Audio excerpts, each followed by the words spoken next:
Ora, muito boa tarde a todos. Vamos então dar as boas-vindas à APFIP, Associação Portuguesa de Fundos de Investimento, Pensões e Patrimónios. Nós já excedemos o calendário que nos estava proposto. Eu ia apelar desde já aos nossos convidados que pudéssemos absorver este atraso. Têm uma intervenção inicial de 10 minutos, eu pedi se pudesse ser de rigoroso, e no final terão 8 minutos para responder a tudo dos partidos. E a apelar naturalmente a este rigor porque já estamos para lá da nossa hora e temos depois outras obrigações, nomeadamente para os deputados que são externos. Sejam muito bem-vindos e eu daria a palavra, não sei, penso que a Secretária-Geral Marta Passanho, o engenheiro Frederico, membro da direção, Filipe Arruda Moreira, faça favor, Sr. Engenheiro.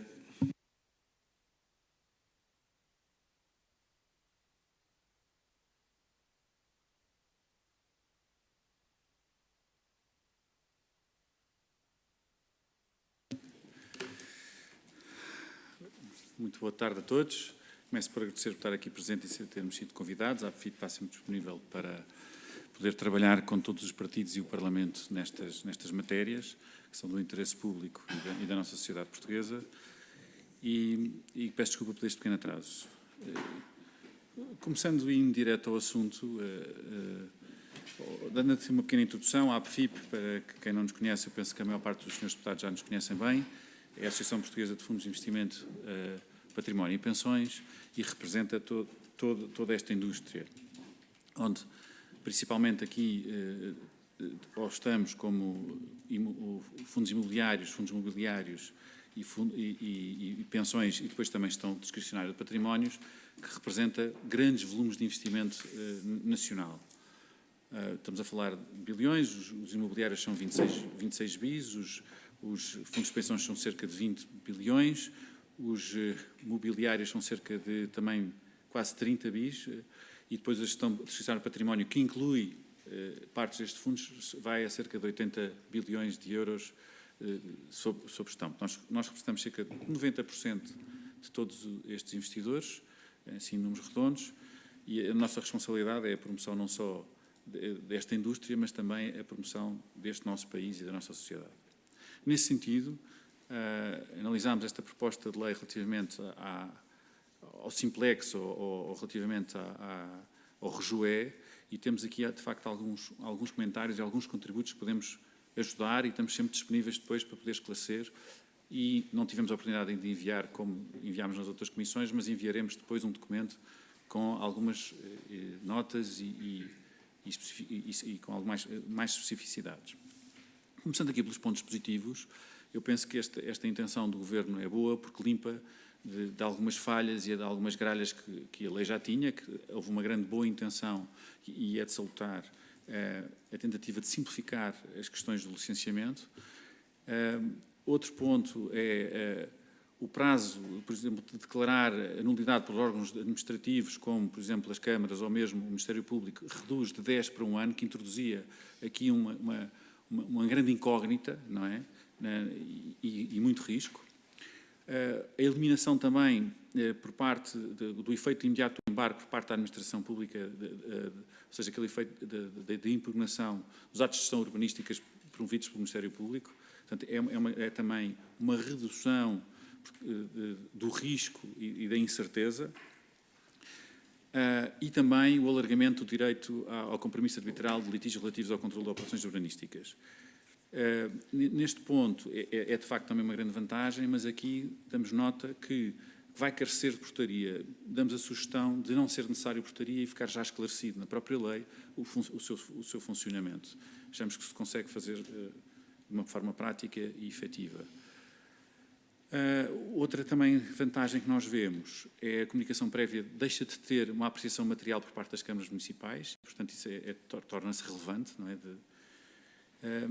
E agora alguns comentários que nós temos relativamente à otimização que pode ter esta proposta e as intenções, às vezes aqui, que são boas, às vezes podem ser transformadas em coisas mais complexas, nomeadamente, por exemplo, nos prazos. A questão dos prazos passa supostamente dos 200 dias para 30 dias, mas não se percebe bem, nem está bem regulado, quando é que estes prazos começam a contar. E dando também ainda alguma discricionalidade às câmaras municipais para protelar indefinidamente estes prazos. Portanto, fazendo umas contas, nós rapidamente conseguimos chegar a 300 a 400 dias, pensamos que não é essa a intenção, portanto, há de haver aqui esta protelação por parte das câmaras e a indefinição de quando é que começa a contar o prazo tem que ser bem mais definida, porque senão vai ser contraproducente a intenção que está aqui. Portanto, esta transparência dos prazos já comentei. Uma consequência desta questão da falta de clareza no início de contagem dos prazos é a aprovação tácita. E, portanto, se nós não temos clareza, a aprovação tácita não se percebe quando é que é. Um segundo ponto, também relativamente à aprovação tácita, é que a aprovação tácita agora fica dependente do pagamento das taxas. Ora, o pagamento das taxas é sempre uma dificuldade, não se consegue calcular muitas vezes, é uma das grandes dificuldades. Portanto, introduzir aqui um mecanismo que se pode pagar a uma taxa mínima, uma taxa, ideias podem existir, mas que seja mais efetivo e seja independente da própria Câmara, porque muitas vezes não se consegue calcular e, portanto, não consigo ter a aprovação tácita e deixa de ter essa pressão. Quanto tempo é que eu vou? 8, 5.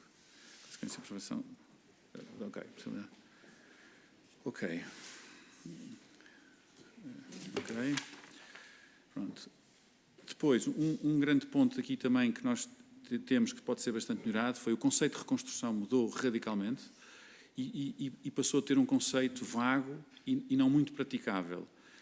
Vai indo a agravar muitos procedimentos e vai ter também um grande impacto nas isenções. Ou seja, aquilo que tínhamos como comunicação prévia, vamos passar a ter licenciamento. Neste ponto, e na questão neste ponto, ou seja, vai buscar um conceito que é o último antecedente válido, que frequentemente é quase impossível de validar, não é? Porque tivemos construções, mesmo que não sejam licenciadas, etc., não consigo ir buscar.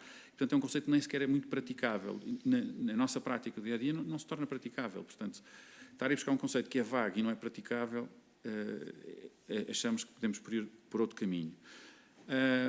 Também, neste campo da tentativa de baixar a burocracia, aqui foram introduzidos boas intenções na questão da regulação da licença, comunicação prévia e isenções, foram introduzidos alguns pontos que vieram ao invés disso. Ou seja, com a redução substancial das isenções, com aquilo que eu já tinha referido relativamente ao conceito de reconstrução, nas operações de loteamento, quando existe um plano de pormenor com efeitos de registrais, isso desaparece.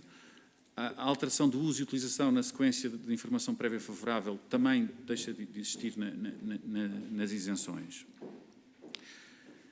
Também ou seja, falando em termos globais, em termos burocráticos, estamos a falar então da redução das isenções, do enquadramento das isenções, agora falando também da alteração dos critérios para a licença ou a comunicação prévia. Aqui, na alteração destes conceitos, foi introduzido que em termos de enquadramento da comunicação prévia, baseados em planos de pormenor e unidades de execução e loteamento, estes três instrumentos, quando nós temos que fazer com base, só podemos fazer com base nesses instrumentos, a comunicação prévia, quando estes instrumentos foram introduzidos muito mais índices, ou seja, complicando a existência desses planos de pormenor, unidades de execução e loteamento, têm que ter determinados índices que planos existentes e unidades de execução existentes e loteamentos existentes não o têm, como, por exemplo, o índice de impermeabilização do solo.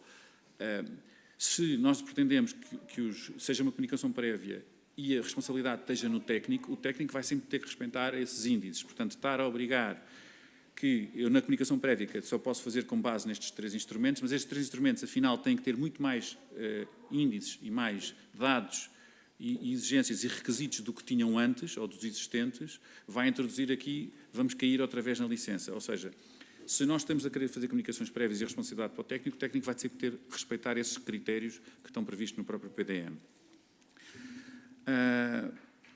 Há aqui outro ponto, que é a autorização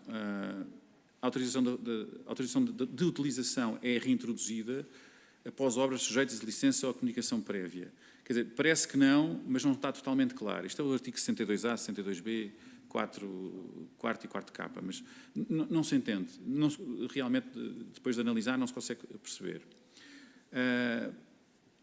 Depois, outro ponto que também vem introduzir aqui um regime burocrático que não se entende no meio deste contexto do Simplex, que é quando se iniciam as obras, mesmo que não tenha necessário licença ou comunicação prévia, é preciso fazer essa comunicação.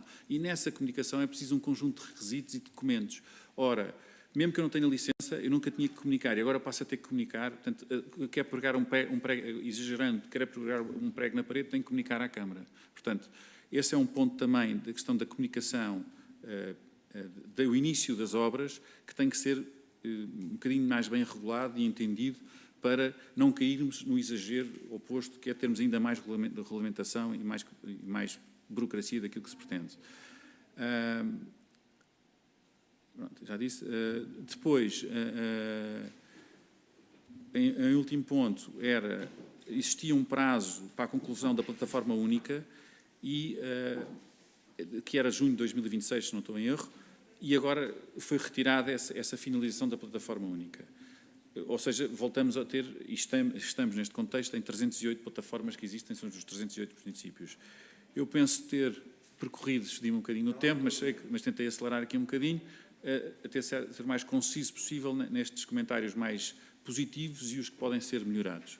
Muito obrigado. Sr. Engenheiro, não tem problema algum, nós agradecemos, obviamente, a tolerância, tem a ver com o facto de nós queremos beber o máximo de outputs vossos, como é evidente. Dava agora a palavra ao grupo parlamentar do Chega, são intervenções sequenciais, 3 minutos, deputado Francisco Gomes para começar e depois PSD e PS. Faça favor, Sr. Deputado.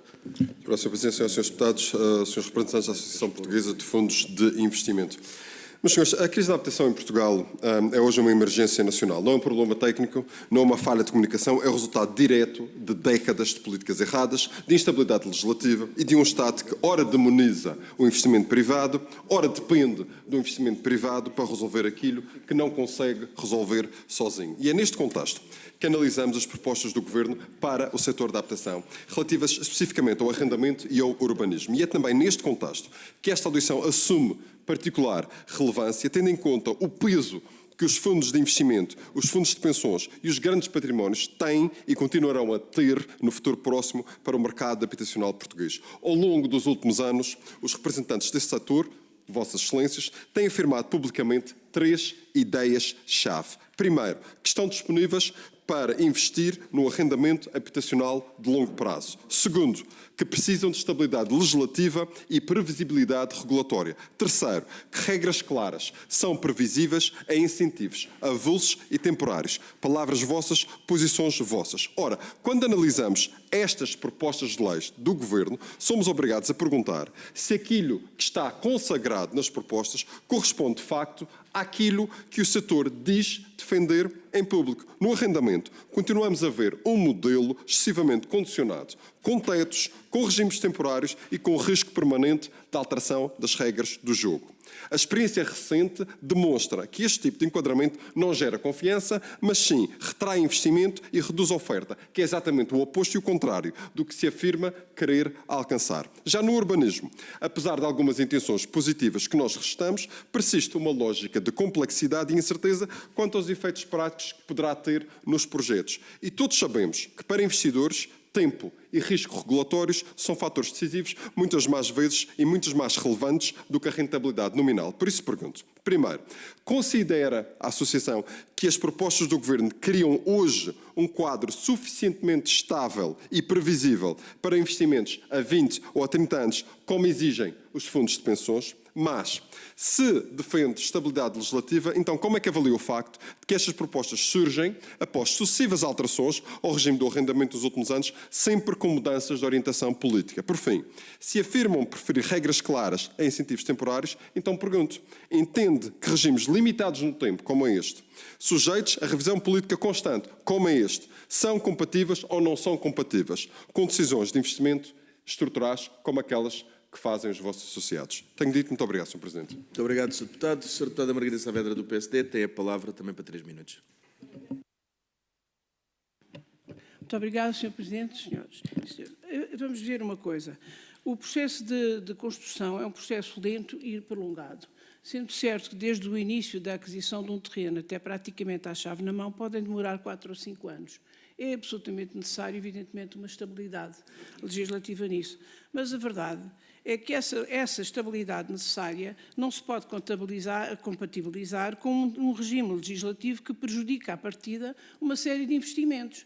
E, portanto, não é por sermos o PSD, não é por estarmos agora no novo ciclo, mas porque, de facto, herdamos uma carência de 150 mil fogos. E eu não acredito que haja um único partido nesta sala que esteja satisfeito com isso. E estou a falar dos fogos levantados, eu não estou a falar dos outros onde as pessoas vivem, inclusive em casa de mães, de pais, e esses não contaram.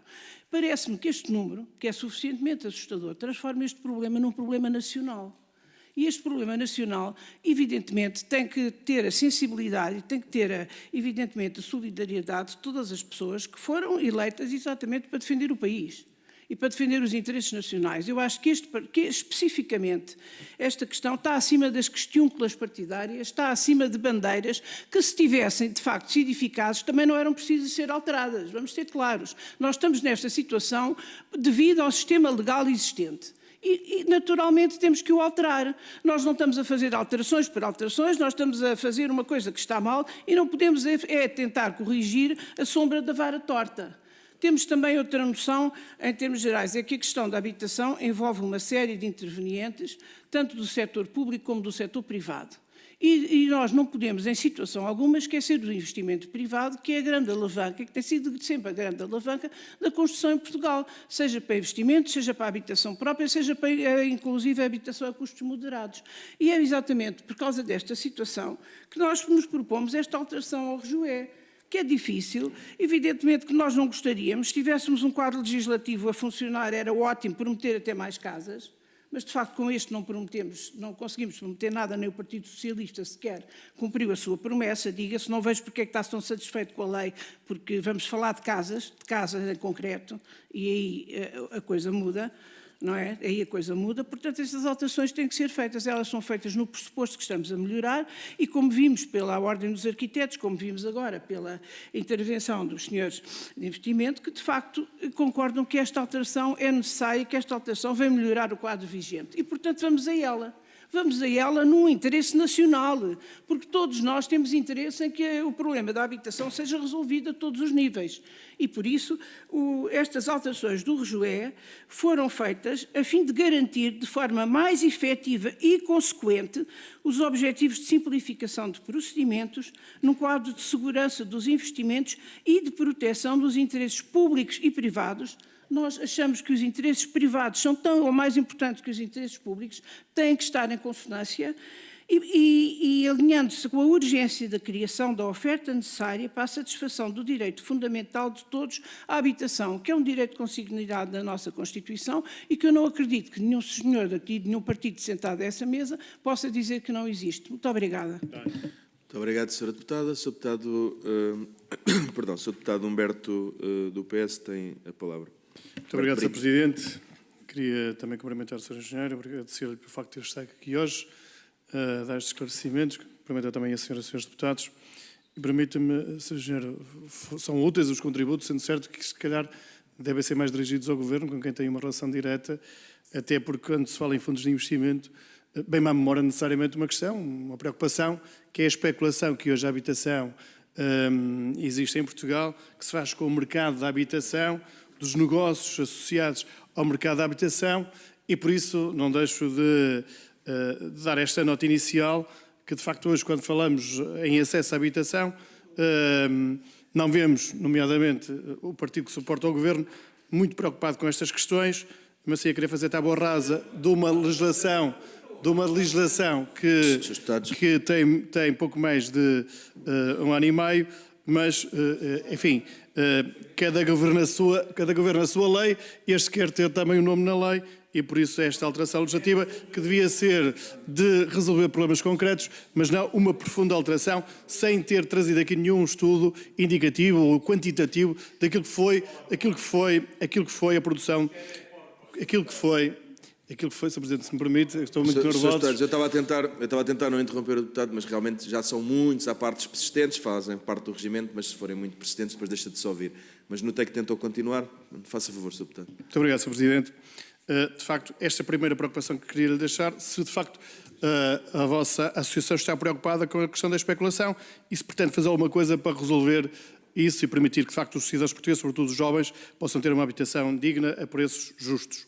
Depois, dizer-lhe também, e uma segunda questão, que me deixa aqui também de alguma forma perplexo, porque esta vontade de alteração legislativa não tem em conta aquilo que é a realidade dos municípios, nomeadamente os seus quadros técnicos, se têm capacidade ou não para fiscalizar as obras que são feitas, algumas delas ilegais. E posso dar exemplos, eu conheço, enfim, eu como fui autarca, estive numa Câmara que tivemos um processo de uma obra que 20 anos depois o Tribunal mandou demolir, tinha lá mais de 20 moradores, e a Câmara Municipal claramente estava incapacitada, não fez a fiscalização na altura, ou se a fez indevidamente, passado 20 anos tinha uma decisão judicial para demolir, num tempo em que temos um problema habitacional, como é que depois isto se processa, manda as pessoas para fora, o município não tem dinheiro para construir um novo prédio e colocar lá as pessoas que estavam lá a morar. São questões práticas destas que gostaria de lhe colocar e de lhe perguntar se efetivamente o vosso fundo de investimento acha que os municípios estão dotados das capacidades e dos instrumentos para responderem à pressão que hoje existe no território nacional. E depois também, de acordo com a vossa experiência, se ela é por todo o território, onde é que em grande medida, os fundos de investimento têm construído neste país, se é nos grandes centros urbanos ou se é um pouco por todo o país. Muito obrigado, Sr. Presidente. Obrigado, Sr. Deputado. Sr. Deputada Angélica da Teresa, da Iniciativa Liberal, faça favor, até 3 minutos. Muito obrigada, Sr. Presidente. Cumprimentar os representantes da Associação aqui presentes. Eu gostaria de recentrar o debate, porque se começarmos com esta conversa do quem fez o quê, nunca mais resolvemos os problemas da habitação e, portanto, eu acho que seria importante recentrarmos o debate, porque, enfim, se formos aqui para o passa-culpas, eu acho que os sucessivos governos têm tido várias responsabilidades, porque, caso contrário, não seria um problema crónico, era um problema que tinha aparecido agora e não era um problema crónico. E a nós preocupa-nos é resolver o problema dos portugueses. Falou, e muito bem, da questão do prazo no que diz respeito à plataforma eletrónica, que é uma ideia muito boa, que inicialmente tinha sido comunicada esta data de 2026, eu tinha aqui 6 de janeiro, prazo de entrega da mesma, que seria a 6 de janeiro de 2026, e agora, nesta PPL, o prazo desapareceu, que é uma coisa que não se percebe, assim como também não se percebe, porque é que, no que diz respeito ao regime da restituição do IVA, que é muito importante, inclusive é para a autoconstrução, já para não falar dos fundos de investimento, esta coisa, dos especuladores, quer dizer que, enfim, vem sempre com estas conversas do bicho-papão, mas o tema que seria importante, que era, efetivamente, as pessoas que vão construir saberem qual é o regime de restituição do IVA, isso também não está na PPL do Governo, é uma proposta que naturalmente faremos, porque convém que as pessoas tenham previsibilidade. Se todos, de esquerda à direita, dizem que a previsibilidade é importante, então isto tem que estar consagrado na lei e também não aparece. Mas há aqui um tema que eu gostaria de lhe perguntar, que é o tema das compensações aos municípios. Atualmente depende do regulamento das diferentes autarquias e, portanto, as autarquias têm usado este modelo das compensações ao município para, junto dos promotores ou das grandes promoções, enfim, pedirem compensações para o usufruto dos municípios, que naturalmente depois têm um custo final, aumenta o custo de construção e, portanto, tem um custo final no preço final das pessoas, portanto, dos proprietários e, posteriormente, também dos arrendatários. E a minha pergunta é se considera que deveria haver uma limitação na lei para estas compensações urbanísticas, para não ficar ao critério dos diferentes municípios, porque há municípios que realmente pedem coisas inacreditáveis. Nós temos uma lista de coisas que são pedidas e são inacreditáveis, portanto, perceber se considera que deveria haver uma limitação prevista na lei e se esta imposição agora de uma taxa de construção para a habitação pública também se não poderá onerar o custo de construção no fim dos projetos. Muito obrigada. Muito obrigado, Sra. Deputada. Sr. Presidente, pedir-lhe agora então que em 8 minutos, ainda há bocado aplicámos a tolerância, que pudesse dar resposta àquilo que entender e fazer as considerações para finalizarmos a nossa reunião. Muito obrigado. Muito bem, muito obrigado. Eu vou tentar ser em 8 minutos, mas agora vou tentar falar um bocadinho mais devagar para ser mais assertivo naquilo que nós temos a comunicar. Ontem tivemos também aqui numa comissão parlamentar, na COFAP, e tivemos a oportunidade de ter um bocadinho mais de tempo e dar uma introdução relativamente ao contexto e àquilo que a APFIP representa. E para ficar bem claro onde é que nós nos encontramos. Começo por dizer que o contexto que nós temos hoje em dia da habitação é, como os vários senhores deputados referiram, não é razoável. E tem um contexto que não leva ao investimento nem ao aumento das casas. Começo, então, por fazer explicar que este problema, na nossa perspectiva, é resolvido com o aumento da oferta e não com limitações na procura. Isto é um primeiro ponto basilar de pensamento. Para se poder aumentar a oferta e então baixar preços e ficar mais acessível, então temos que ir a vários campos. E em cada um destes campos, como também aqui o Sr. Deputado referiu, vamos então ver, é o nível fiscal, é o nível urbanístico e é o nível regulatório ou de enquadramento do arrendamento. Portanto, falando só destes 3 pilares, em cada um deles, nenhum deles funciona e funciona bem. Portanto, tem que se fazer alterações em cada um deles. Não há uma única bala de prata. Temos que ir a vários pontos, como ontem tivemos a oportunidade de fazer, tem que haver um estímulo fiscal, tem que haver um estímulo na componente do licenciamento do urbanismo e também tem que haver uma componente que está a ser trabalhada, segundo sabemos, na componente do arrendamento. Portanto, só falando destes 3, sendo que há aqui mais considerações a ter. Depois, acresce que, devido a esta procura também da construção e a falta de capacidade que perdemos com a crise, que tínhamos cerca das 25 grandes construtoras em Portugal, temos 4 ou 5, receberaram 4 ou 5, portanto não temos capacidade construtiva nem de resposta. Passámos de custos de construção de perto de, já não digo 1.500 euros como tínhamos há uns tempos atrás, é cerca de 2.000 para 3.000 ou 3.000 ou mais. Portanto, é impossível construir barato para as pessoas que precisam em determinadas gamas sociais. Aqui a questão todo este enquadramento, é o tempo de licenciamento que estamos aqui a falar e a imprevisibilidade.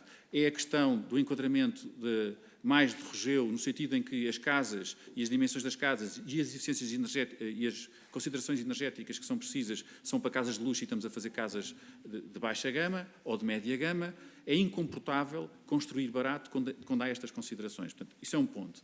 Depois, olhando para o enquadramento fiscal, devido a este aumento de custos, tem que haver um estímulo para poder investir. Ontem, como dei um exemplo bastante concreto, os fundos de investimento... Peço imensa desculpa, Sra. Deputada, não estamos... Relativamente, estava a referir em termos de estímulo fiscal.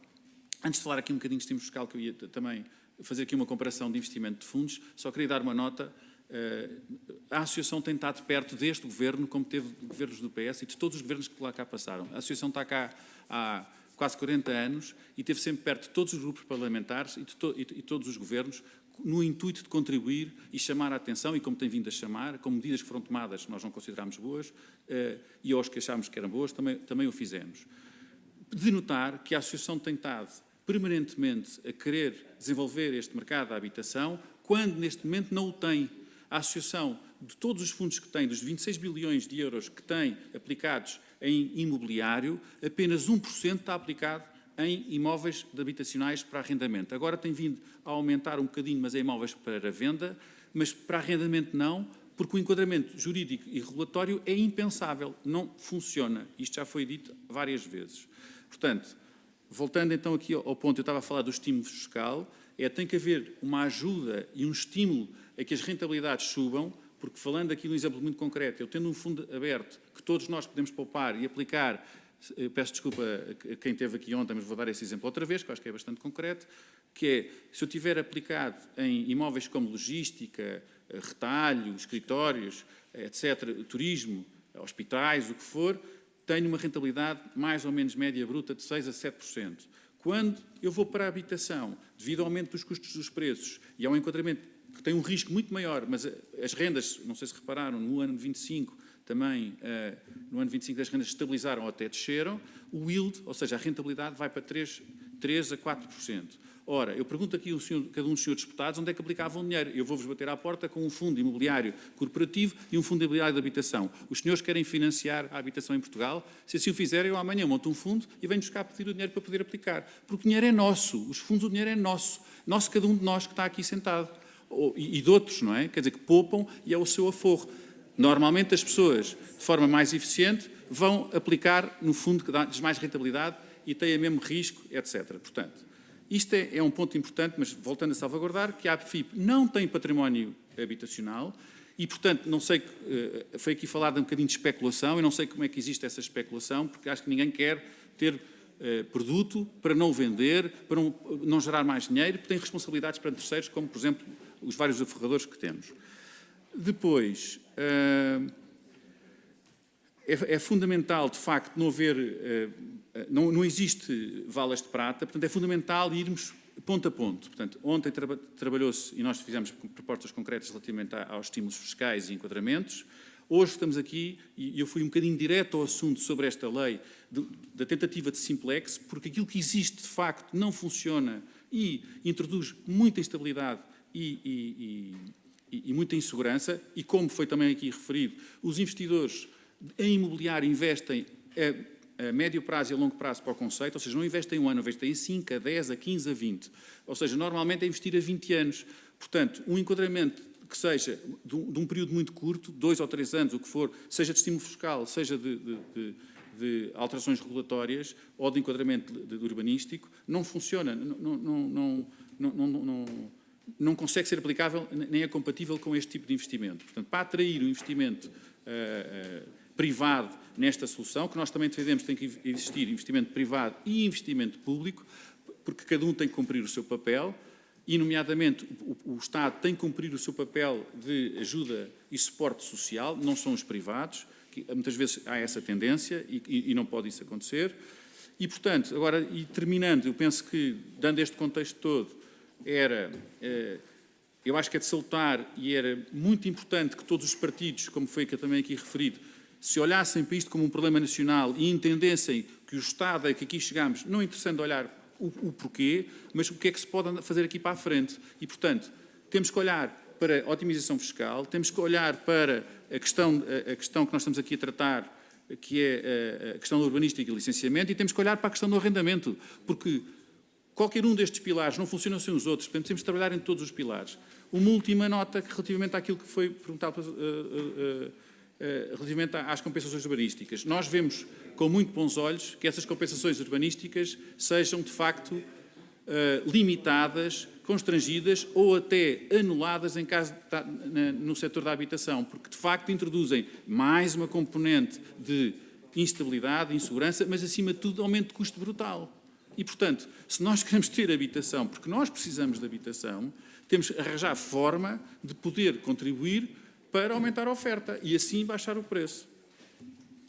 Obrigado, Sr. Engenheiro. Obrigado pelas explicações que nos deu. Obviamente que o atraso não tem mal nenhum. Aliás, todos nós vimos as condições climatéricas que estão. Desejo a todos um bom regresso. Vossas Excelências também, aos seus deputados, sobretudo a quem vai para longe, cautela e prudência. Bom trabalho a todos e continuação.